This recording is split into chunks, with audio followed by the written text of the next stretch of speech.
Hi folks, and welcome to another Stillwater tutorial.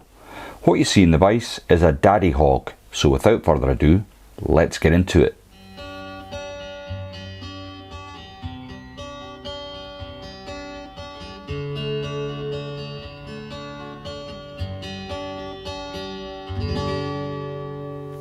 The hook in the vise then is a Hanak H270 barbless hook.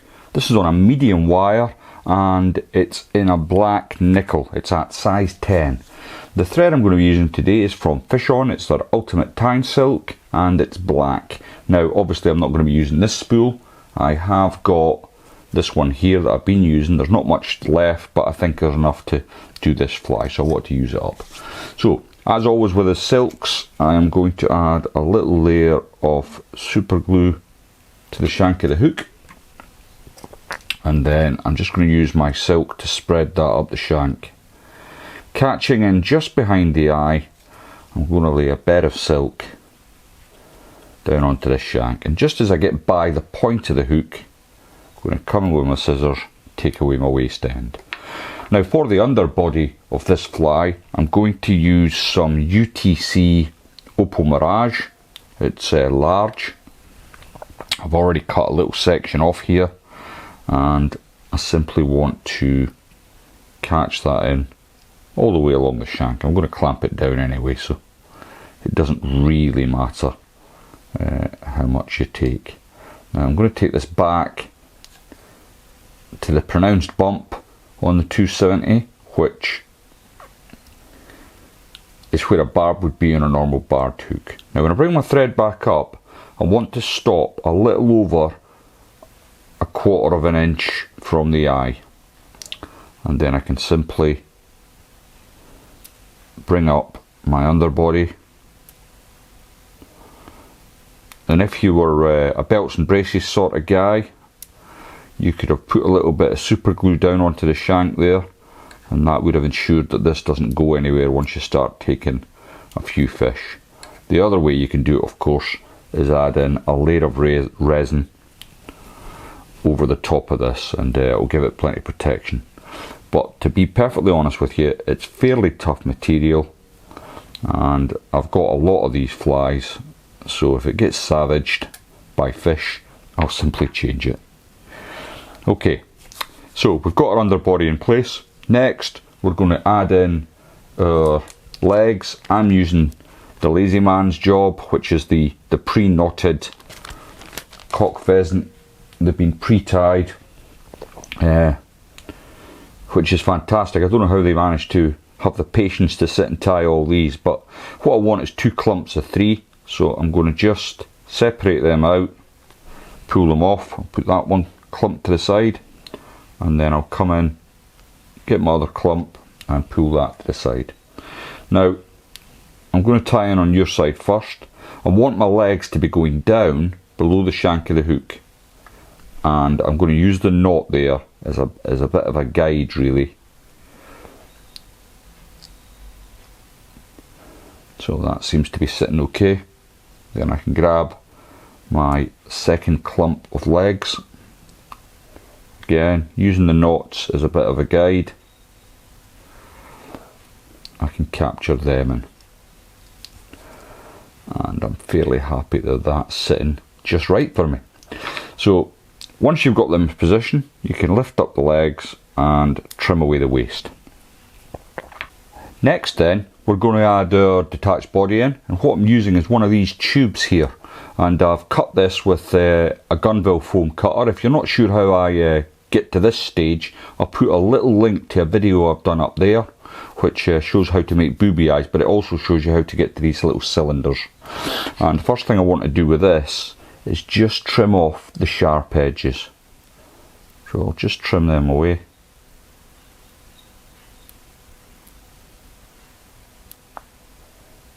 Like so. And then here's one I've done earlier, and you can see it's a lot smoother and it gives that nice point. And the way I do that is simply come in with my lighter, show it the flame, then get immediately in with my fingers. If you're not happy the first time, give it another go. Third time's a charm, he says. and eventually you'll get that nice pointy body. Now with the detached body, I like it to be twice the length of the shank of the hook, and then I can come in and cut it at an angle, so you end up with that slopey bit there, and you want to place the slopey bit onto the body like so, then very loosely get a few wraps onto the body. And I say loosely because with the tying silks, if you come in real hard initially, you'll just cut straight through your foam body there, and you don't want that. Okay, that's done. So we're going to come in next with some dubbing. I've got some Nature Spirits Hare's Mask. This one's in gold and olive. I've got a little bit here, and I don't want too much of it, so I'm going to take a tiny little bit and dub it onto my thread. You don't need a whole lot at this stage. And I'm going to hold down my body there, and I'm going to bring that dub in pretty much on top of itself actually, and that helps to force your detached body into position. And next we're going to come in with some deer hair. Now it can be quite daunting using deer hair. It's a love-hate relationship with me. When it goes right, I love it. When it goes wrong, it can be quite frustrating. But I'm using some of this coastal deer hair, and I've already put a small amount in the stacker initially. So I've got my stacker here, it's preloaded, and hopefully it's sitting there. So you can see I've not got very much initially for this pattern. And what I want to do is just clean up any dead ends that are on the tips. Then I'm going to line up, just getting a bit more length on that. And what I want is it to come up half the detached body. So I'll lay that on there like so. I'm going to come in with the thumb and forefinger of my left hand, and then I'm going to capture that in. Now initially it's quite a loose wrap, and then eventually I can tighten up like so. Just check that's sitting right. Pull all them waist ends to the rear, get a couple of wraps in front. All that does is stops the thread coming back on itself. Then you can come in with your scissors, not them scissors, they're rubbish. That was for cutting foam. Come in with a decent set of scissors and start taking away your waist. Very carefully. You don't want to cut away your wing that you've just tied in. Now you don't have to be overly worried at this point. With this deer hair, it's a bit different on the next part, but on this part you can just cut it away roughly. And then once you've done that, come through your cut ends just to make sure that's going to go nowhere. And that's sitting pretty nice for me now.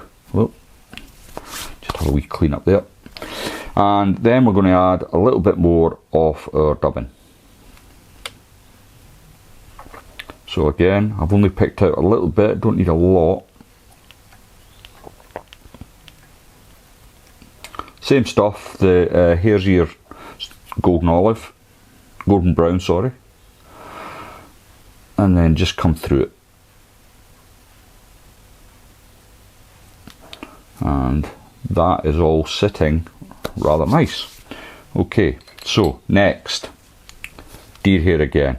I want a bit more this time, and what I'm going to do is try and do it on the camera. So the way I do it is I just use my thumb and forefinger on my left hand, and I pinch up a little block, and it's probably about 1 centimetre. It's very difficult to do on camera actually. And I'll just trim that away. I can always show you in my hand. So that's what I've taken off the little pelt I've got there. And again, you've got to come in with your comb, just comb out any of the underfur. If you don't do this, it does obviously prevent the tips stacking properly, or it can do. You might be lucky on some, but generally speaking, if you don't comb out that under fur, it'll clump together and you'll have problems. So again, I've lined up the tips. You can see a few dead ends in there, which I'll clean out with my fingers in a second. So I'm going to grab this with the thumb and forefinger in my right hand and just clean out any of the dead ends. Now I know I need a bit of length on this, so I've just grabbed it near the bottom of the base. Now I want that to be slightly longer than the first lot of deer hair I've tied in. So I'm going to bring it down. That looks not bad. You don't want it coming past the detached body though. And I'm going to bring my thread over in a loose turn initially, and then I can really clamp down on it. Once that's locked into place, lift all them dead ends back and bring your thread to the front of the fly. Okay, next I'm going to add a little bit of super glue to my thread, and this is just going to make sure that it's secure once I whip finish onto the point there. Again, you've got to be a bit of a contortionist, get that deer hair out the way, and then you can bring in your whip finisher and tidy that up.